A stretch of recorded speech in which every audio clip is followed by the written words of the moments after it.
Boleh ke saya tahu umur makcik berapa? 77. Sebelum ni Acik pakai Skin Zen Ya, saya. Okey, apa testimoni Acik untuk Skin Zen? Saya pakai semenjak yang ada kat muka saya di kanan tu.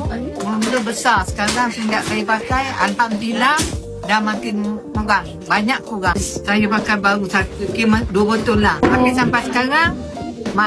Pakai dan makcik akan urutkan macam ni kata. Makcik ramai buatlah sekali jadi buat. Makcik kalau gini, makcik ikut. Ini anak ambil makcik sapu macam ni. Boleh ke saya tahu umur makcik berapa? 77. Lagi satu apa yang dalam botol? Mega Ratu. Habis ni baru ni makcik beli kopi. Kopi. Dekat kawan tadi dia kata bagus. Makcik beli kopi. Dah order dah 3 paket sekali. Makcik lagi anak daya. Makcik bangun tidur.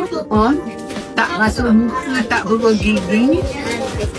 Makcik minum air suam 1 gelas. Makcik duduk. Makcik yang saya pandai bismillah. Baca selawat 3 kali. Makcik dah tu makcik deguk. Bismillah.